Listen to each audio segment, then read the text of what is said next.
Vamos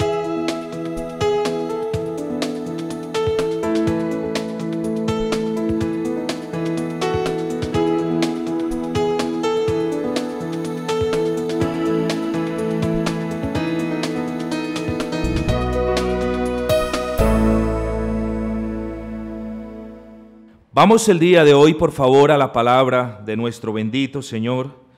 Y para ello les pido que vayamos al versículo 16, capítulo 2, versículo 16 del libro de Colosenses, Colosenses 2, 16.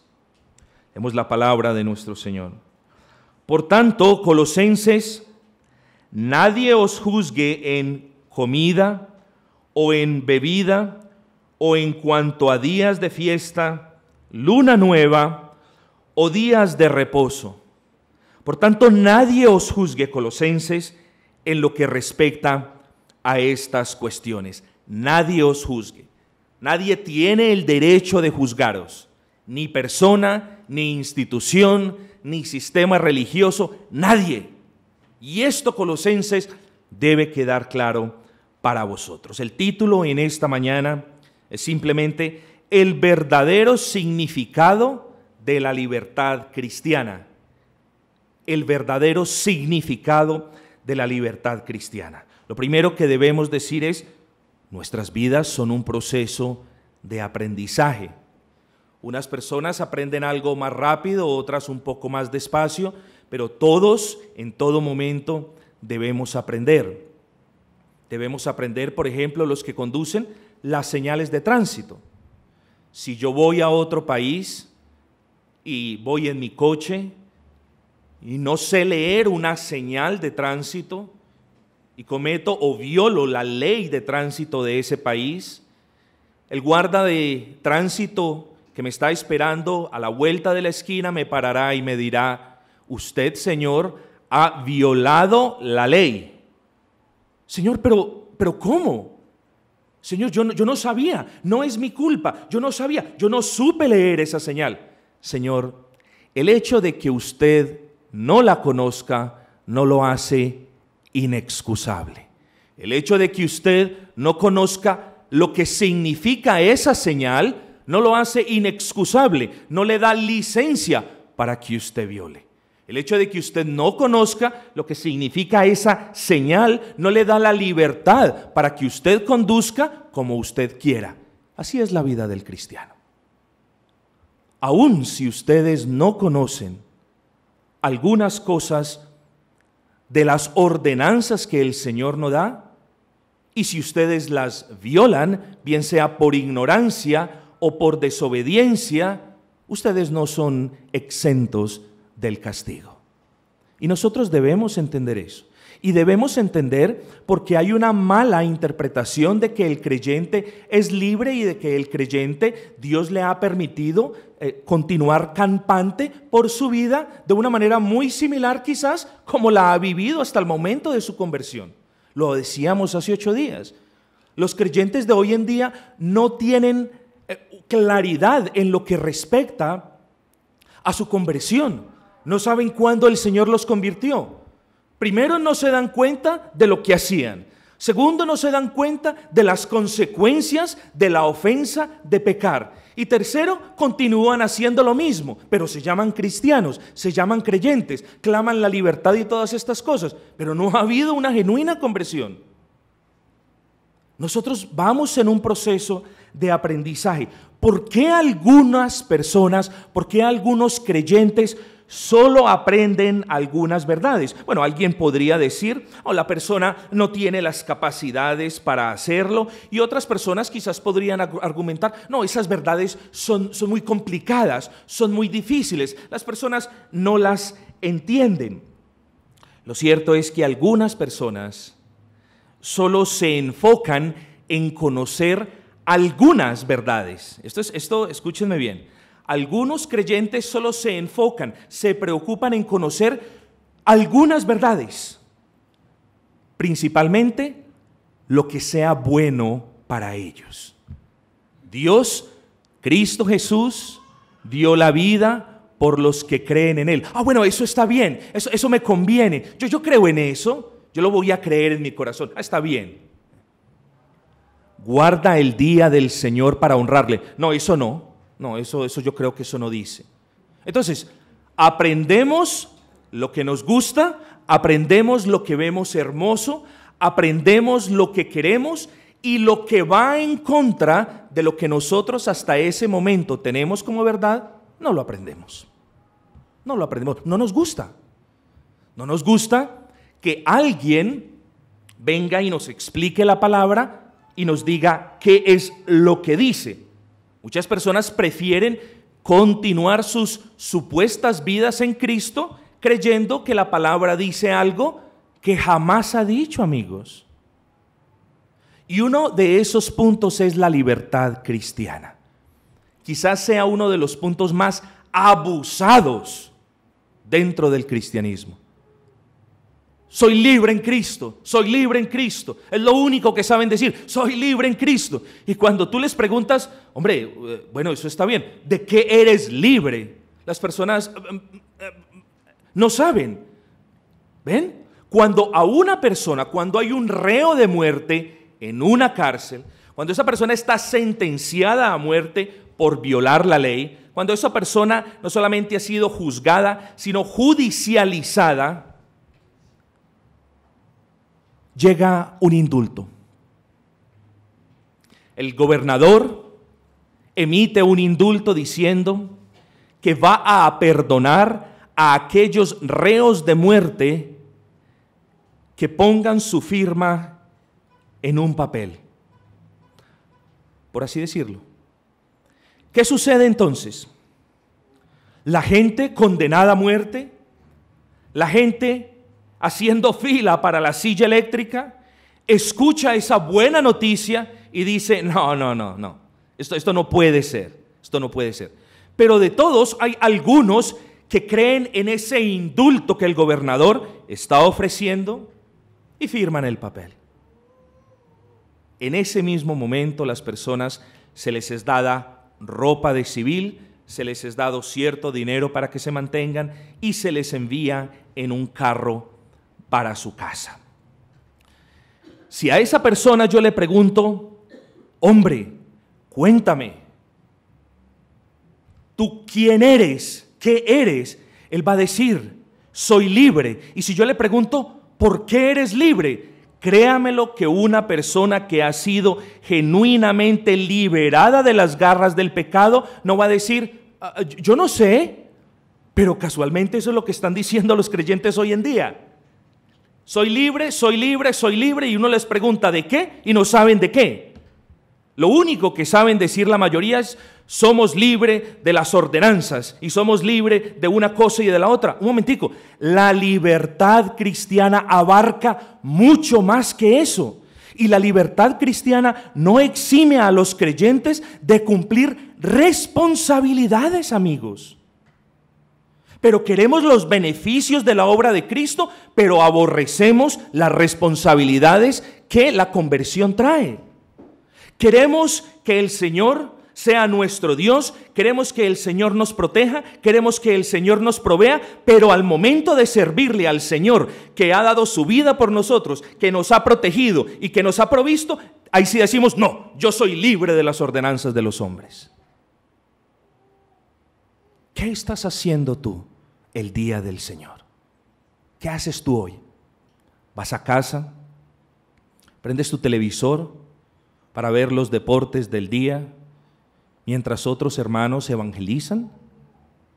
¿Vas a casa y te ocupas de las cosas, de los quehaceres, y luego vas al supermercado mientras aquí hay hermanos que solamente se pueden comer un sándwich porque están evangelizando, porque están sirviendo al Señor? Ahí hay un problema. Estamos hablando de dos personas diferentes, amigos. Estamos hablando de que hay una persona que ha aprendido quién es su Señor, quién es su Dios. Una persona de que no es negligente a sus responsabilidades como creyente.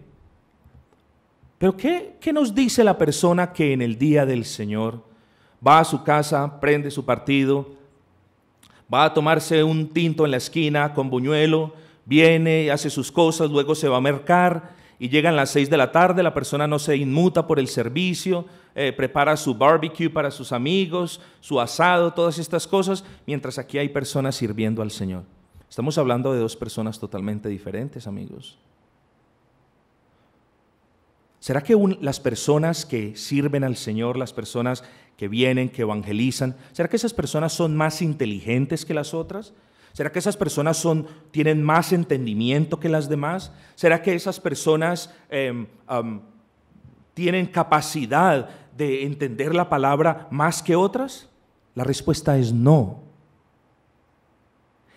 Lo que yo sí les puedo responder es que esas personas evidentemente están mostrando el fruto de Cristo.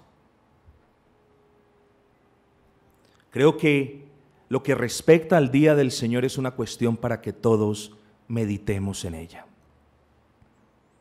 No es un mandamiento opcional como lo vamos a probar el día de hoy y el día miércoles, que por la gracia del Señor vamos a estudiar el cuarto mandamiento. El día miércoles pasado estudiamos el tercero y este miércoles vamos a estudiar mediante el Señor el cuarto, o sea, el día del Señor. Entonces, amados, la verdadera libertad cristiana, el verdadero significado, no es yo, como ya soy cristiano, puedo hacer lo que quiera. No es esa. La verdadera libertad cristiana no te exonera y no te exime de tus responsabilidades para con los demás, para con los convertidos, alabando al Señor en este día, sirviendo en la iglesia, y para con los de afuera que no lo son, hablándole a ellos, ¿quién es el que te ha salvado? ¿O crees que harás muy buen evangelismo mercando, o viendo la televisión, o jugando en el computador, o haciendo otras cosas? ¿Crees que así le sirves al Señor? ¿Crees que esa es la manera como el Señor estipuló para guardar este día? No estamos hablando de un ceremonialismo, de que venga, siéntese, pare. No, es el día que el Señor estipuló. Es el día donde celebramos la redención. Muchos de ustedes quizás hablan de la libertad cristiana, pero la verdad es que yo les quiero preguntar, ¿saben en verdad qué es la libertad cristiana? ¿Saben lo que implica, amigos? ¿Saben lo que implica ser libre en Cristo? ¿Saben de qué son libres? Humana y carnalmente hablando, ustedes tenían más libertad en el mundo cuando eran esclavos del Satanás que ahora que son creyentes. Allí podían hacer lo que se les viniese en gana. Allí podían hacer lo que ustedes querían hacer, que era, a saber, suplir los deseos de la carne. Allí podían hacer eso. Entonces, la esclavitud en Satanás les daba la libertad a ustedes para hacer lo que ustedes quisieran. La libertad en Cristo no le otorga a las personas el derecho para hacer lo que quieran. ¿Por qué? Porque estamos hablando de que la libertad en Cristo provee el poder para que las personas tengan el deseo de servirle al Señor. Son cosas muy diferentes. ¿Cuál de las dos estás?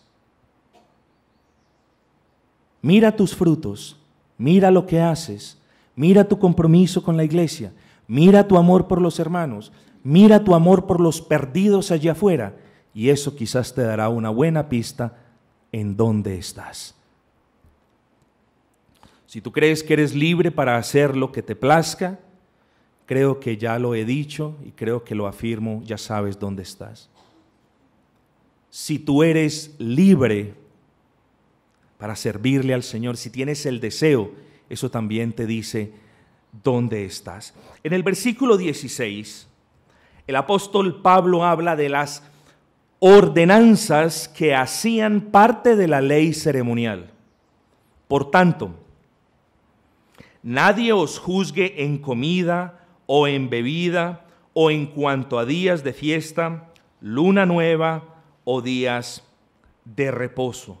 Pablo habla a los creyentes quienes, habiendo confiado en Cristo, son librados de cumplir las condiciones de la ley ceremonial. Miren lo hermoso. El contexto del libro es la herejía de Colosa. Dentro de la herejía de Colosa teníamos aspectos místicos, teníamos los aspectos ascéticos, teníamos los aspectos filosóficos y teníamos el prominente aspecto del ceremonialismo de los judíos. Ese es el contexto general de la carta a los Colosenses.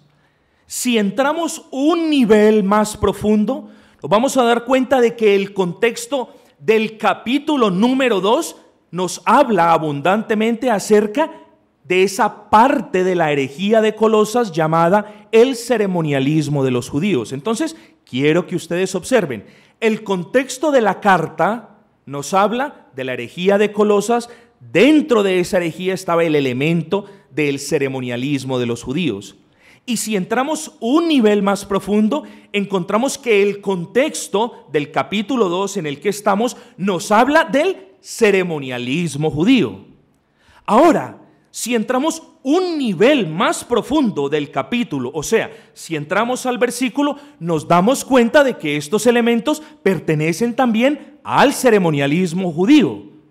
Versículo 16. Nadie os juzgue en comida o en bebida o en cuanto a días de fiesta, luna nueva o días de reposo, todo lo cual es sombra de lo que ha de venir.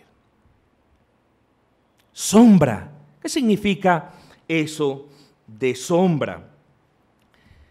Imagínate que estás parado en un lugar y enfrente tuyo, aquí al frente, está el sol, radiante, fulguroso. Tú a duras penas puedes ver. Y alguien se acerca hacia ti. Cuando ese alguien se está acercando hacia ti, ¿qué sucede? El sol da sobre la espalda de esa persona y proyecta una sombra. A medida que la persona se va acercando, yo voy viendo la sombra, voy viendo la sombra. La sombra me anuncia que viene la persona. La sombra es intangible, pero la sustancia de la persona no lo es. La sombra no tiene un propósito, anunciar que algo viene. Pero cuando ya comenzamos a ver que la sombra se va perdiendo y comenzamos a ver los pies y comenzamos a levantar nuestra mirada, ya no poniendo los ojos en la sombra, sino en la sustancia, ahora ya podemos ver frente a frente cuando esta persona se ha acercado a nosotros y ya vemos es la sustancia, no la sombra. Yo si tengo una persona al frente no voy a mirar la sombra, no, ahora tengo la persona.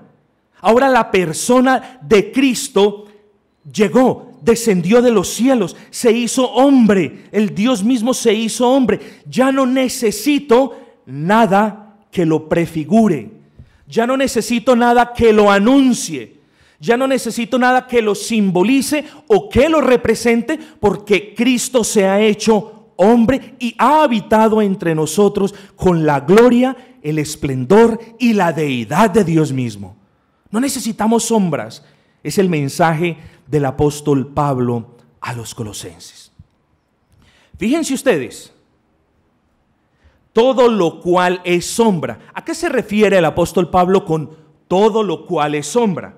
Dice, comida o bebida o días de fiesta, luna nueva o días de reposo. Todas estas cosas eran sombra, representaban algo que habría de venir. Vean ustedes, Colosenses parece decirles el apóstol Pablo, Colosenses, ustedes fueron declarados justos por medio de la fe en Cristo, no por medio de las obras de la ley moral. Entonces fíjense en el proceso. Colosenses, ustedes son justos por medio de la fe y no por medio del cumplimiento de la ley moral. Pero miren lo que continúa diciendo. Colosenses, ustedes pudieron ver a Cristo por fe. no por medio del cumplimiento de la ley ceremonial. Colosenses, ustedes recibieron la ciudadanía de Israel celestial por medio de la fe y no por medio del cumplimiento de la ley social. Pablo les está diciendo a los colosenses: vosotros no necesitáis de nada sino de Cristo, porque en Cristo estáis suficientes. En Cristo tenéis la libertad. ¿Sois justificados? Por fe. Ustedes vieron a Cristo por fe. Y ustedes ahora tienen la ciudadanía celestial por fe. No por obras, por fe. Y el versículo 16 dice: nadie os juzgue, Colosenses, nadie os juzgue en vista de lo que ya les he dicho, Colosenses, en vista de lo que les he dicho antes, parece decir el apóstol Pablo, en vista de que en el versículo 13 vosotros recibisteis vida cuando estabais muertos. Colosenses, eso es lo que significa la palabra por tanto. En el versículo 16, en vista, Colosenses, en vista de que vosotros estabais muertos en los delitos y pecados, en vista, Colosenses, no que algunos, sino que todos los pecados fueron perdonados, en vista también de lo que dice, parece decir el apóstol Pablo, en mis frases anteriores, versículo 14, en vista de que ese documento legal, donde estaban todas vuestras transgresiones de la ley moral, en vista de que en ese documento se hallaba vuestra condenación, pero fue clavado en el madero por Cristo. En vista de eso, Colosenses, y como si no fuera poco, dice, en vista, por tanto, versículo 15, habiendo vencido sobre el diablo, sobre las huestes, sobre los principados, habiendo hecho todo esto, Colosenses, que nadie os juzgue por no cumplir la ley ceremonial. Ese es el correcto significado. Colosenses, vosotros estáis completos en Cristo. No os hace falta la sombra porque ahora tenéis la esencia. Colosenses, para vosotros Cristo es todo. No nos hace falta nada porque fuisteis justificados por fe y ahora andás tras Cristo por fe. No les hace falta nada que apunte hacia Cristo porque Cristo ya vino. Colosenses, nadie os juzgue. Nadie tiene la potestad de juzgaros por no someteros al ceremonialismo de los judíos.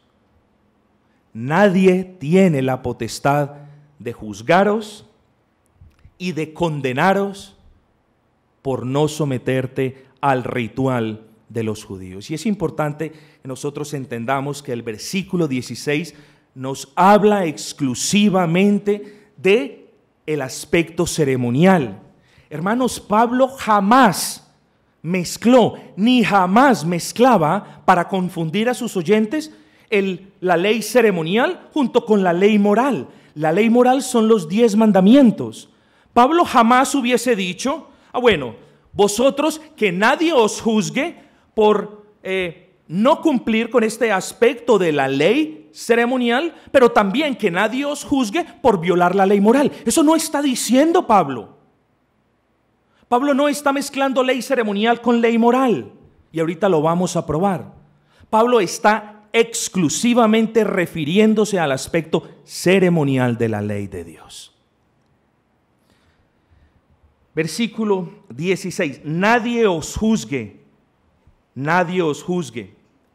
Es decir, en vista de la obra de Cristo en vosotros, en vista de vuestra salvación, dice el apóstol Pablo, nadie os juzgue, os condene y os encadene a guardar los ritos y las ceremonias de las que ya sois libres. Colosenses, ¿por qué vas a volver a la esclavitud de esos rituales? Colosenses, ¿por qué estás practicando quizás algunos de vosotros otra vez el ritualismo de los judíos? ¿No os dais cuenta que eso es pecado en contra de Dios?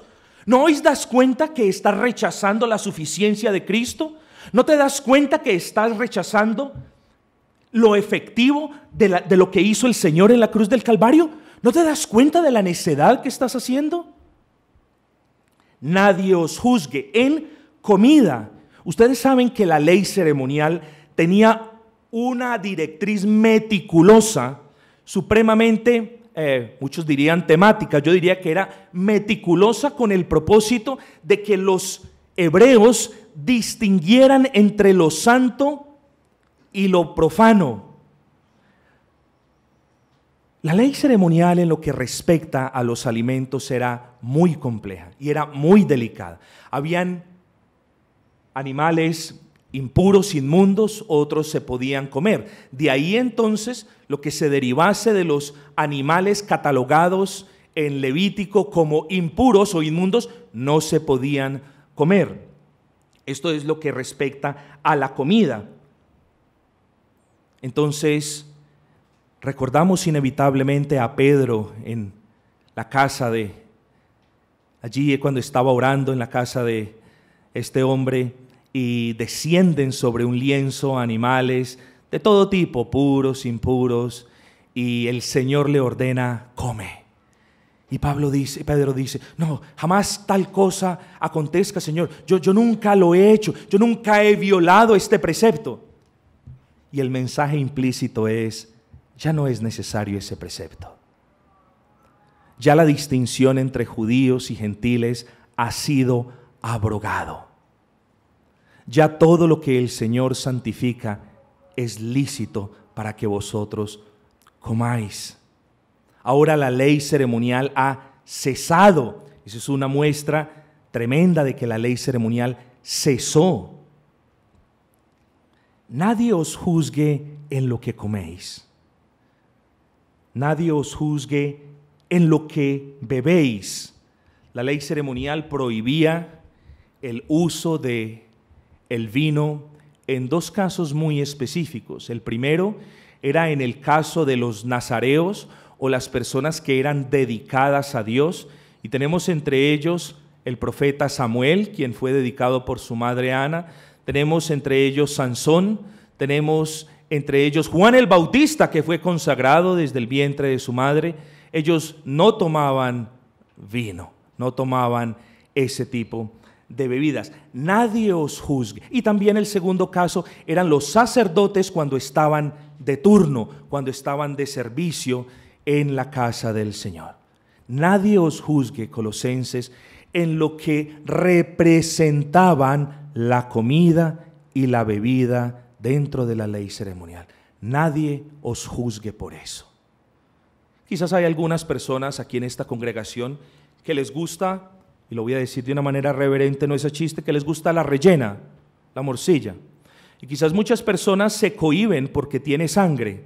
Bueno, yo le diría a esas personas: cohíbase, pero cohíbase por la razón correcta. Cohíbase si le parece que en la sangre pueden haber infecciones, cohíbase si no quiere engordar un poco, cohíbase si simplemente no le gusta. Esas son razones correctas, pero no se cohíba porque Dios prohibió comer sangre.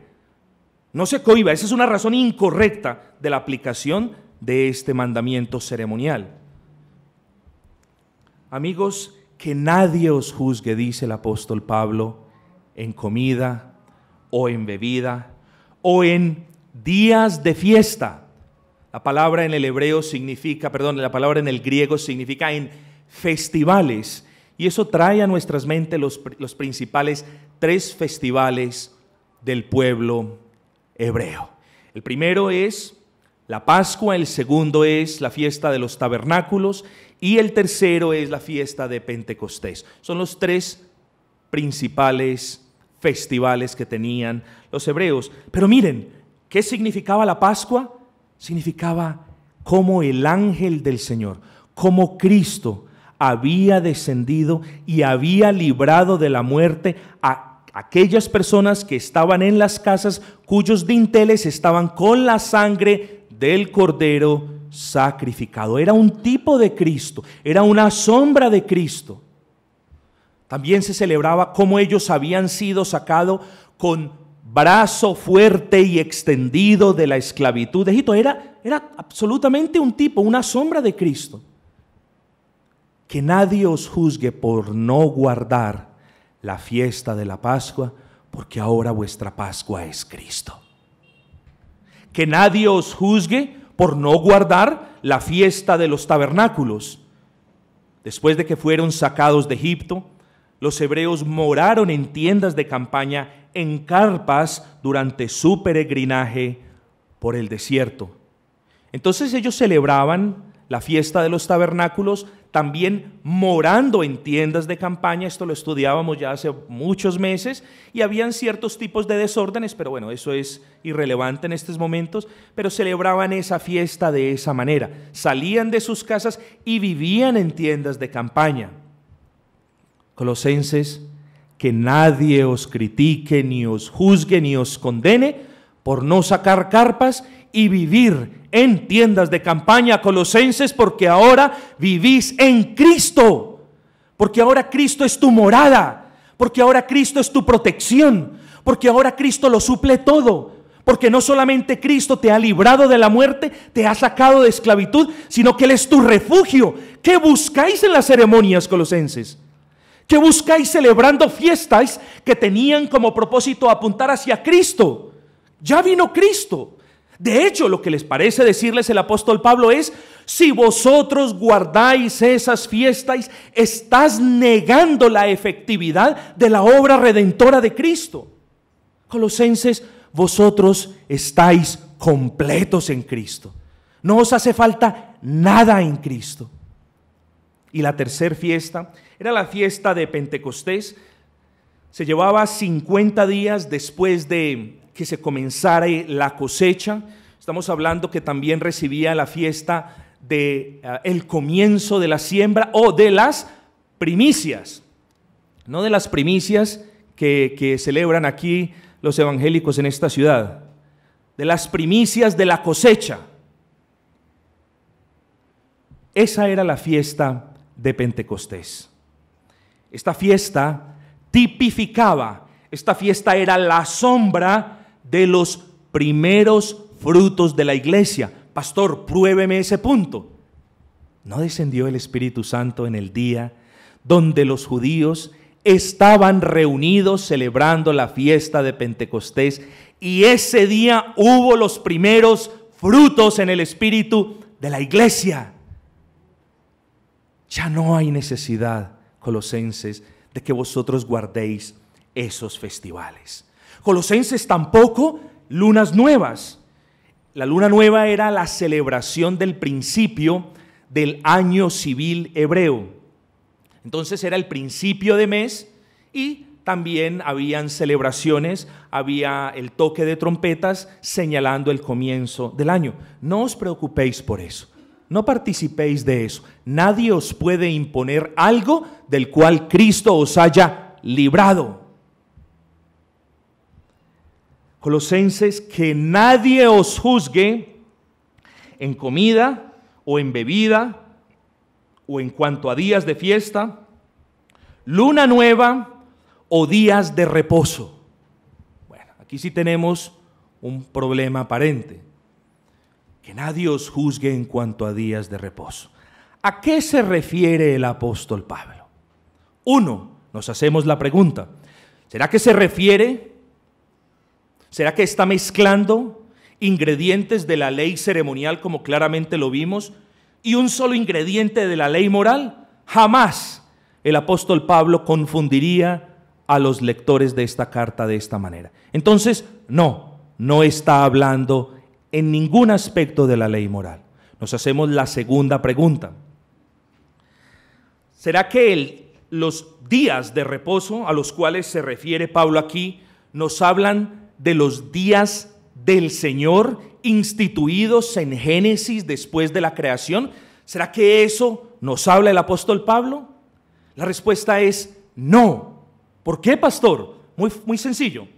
Recuerden, ¿cuál es el contexto de la carta? La herejía a las Colosas, la herejía de Colosas, donde uno de los elementos principales era el ceremonialismo de los judíos. Entonces, ese es el contexto ancho. Ese es el contexto general de la carta.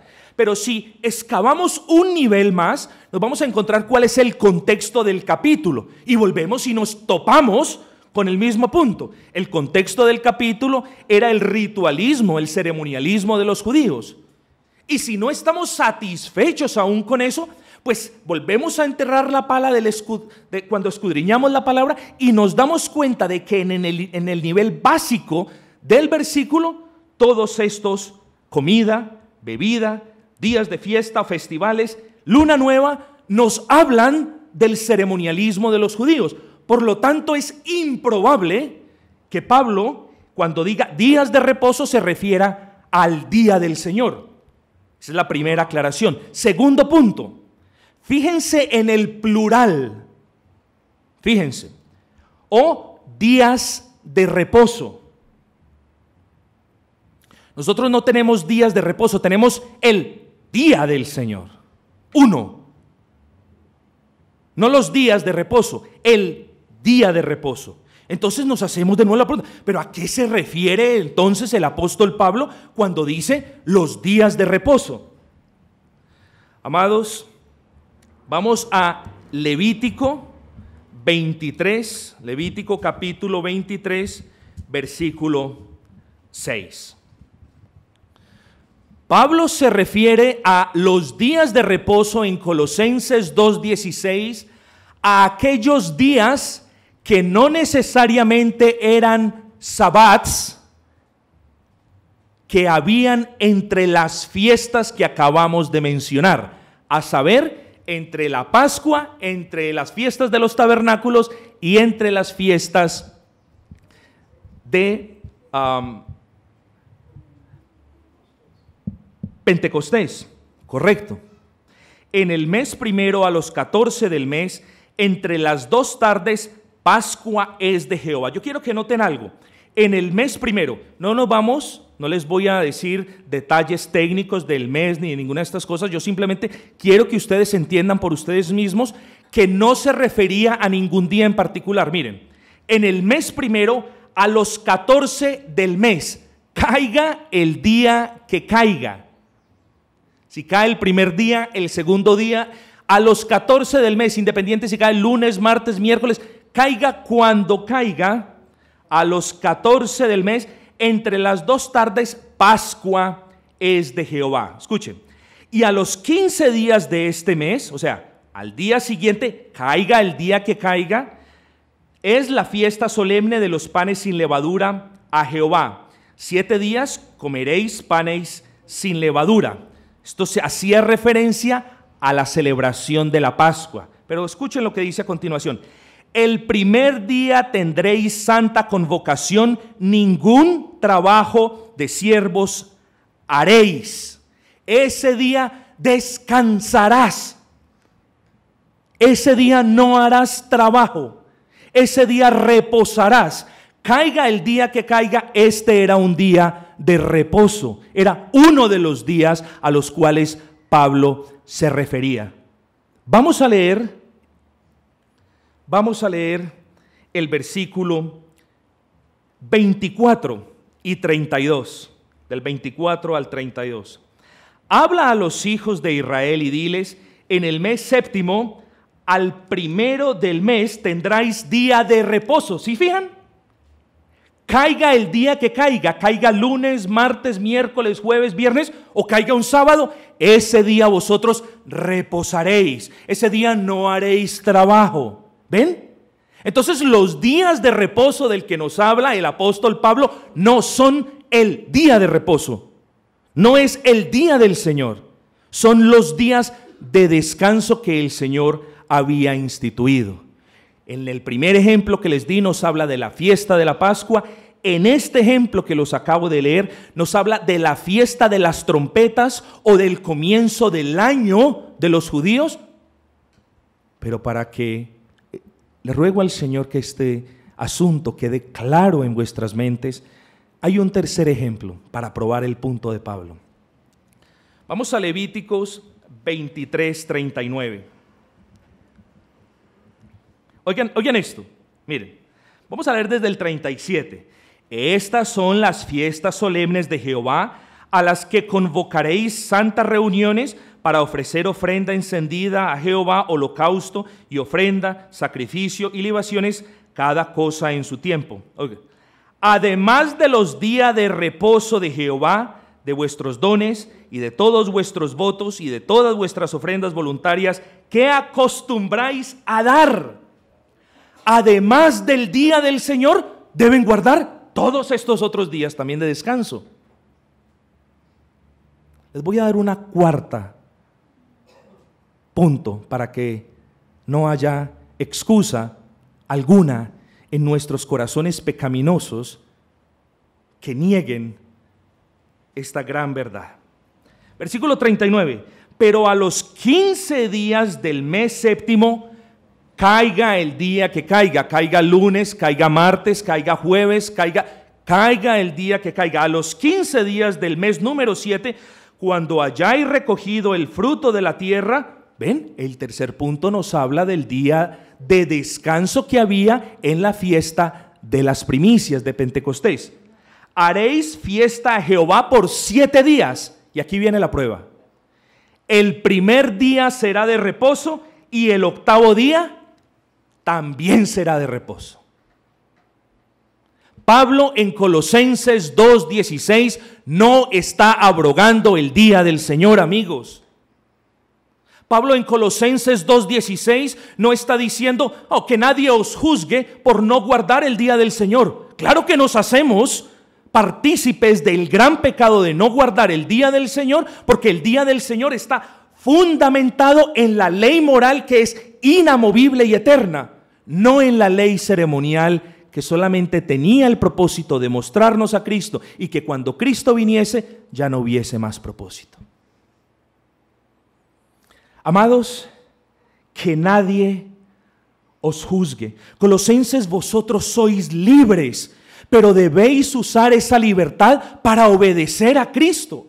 Cristo no os dio la libertad de esos ceremonialismos judíos para que vosotros desobedezcáis la ley moral. Es un oxímoron, es una contradicción mutua decir que Cristo os ha dado libertad para que vosotros violéis la ley. No es así, queridos hermanos, no es el propósito de Cristo. Nadie os puede juzgar ni condenar. Sus juicios no son valederos y toda condenación que hagan aquellos que os quieran llevar de regreso a la sombra es invalidada, no tiene validez alguna. ¿Por qué, Colosenses? Porque Cristo la clavó en la cruz del Calvario. Sois libres, pero entendéis que sois libres por la obra de Cristo y para que cumpláis la ley de Cristo. No sois libres para que hagáis con vuestras vidas y con vuestros cuerpos lo que bien os parezca. El creyente es libre para servir al Señor. El creyente es libre porque ya no está bajo el dominio de Satanás. Regresemos por favor a Colosenses para terminar. Colosenses capítulo 1, versículo 13. Colosenses, vosotros sois libres. Vamos al versículo 9. Vosotros sois libres de la ignorancia de la voluntad de Dios. Ahora vosotros conocéis el Evangelio. Miren lo que dice el apóstol. Y pedir que seáis llenos del conocimiento de su voluntad. Colosenses, vosotros ahora sois libres de la ignorancia. Colosenses, versículo 13. Vosotros ahora sois libres de la potestad del diablo. Versículo 13. El cual nos ha librado de la potestad de las tinieblas. Colosenses, vosotros sois libres, capítulo 2, versículo 14, miremos. Vosotros sois libres porque ya no seréis engañados. El Señor ha quitado el documento legal que testificaba contra vosotros. Ahora sois libres de la validez de ese documento. Ha sido clavado en la cruz por la obra de Cristo. Por su justicia habéis sido justificados. Colosenses, despertad. Sois libres en Cristo, pero por las razones que yo te he dado. Sois libres en Cristo de la ley ceremonial, de la culpa del pecado. Versículo 15, sois libres, ya no le obedecéis a Satanás. La verdadera libertad para el creyente no es una libertad para que haga lo que quiera, sino para que siendo libre haga lo que a Dios le agrada. No es una libertad para que aprenda solo algunas cosas de la Biblia, es una libertad para que siendo libre anhele aprender todo el consejo de Dios.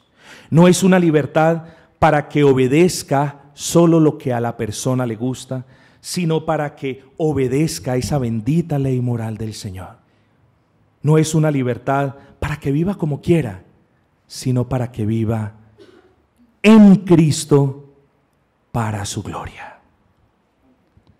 Hermanos, somos libres, damos gracias al Señor, pero somos libres del pecado, de la culpa del pecado, de la potestad de Satanás sobre nosotros. Somos libres de las ceremonias, de los ritos y de la religiosidad de los judíos, pero jamás seremos libres de vivir como querramos y de violar su ley moral.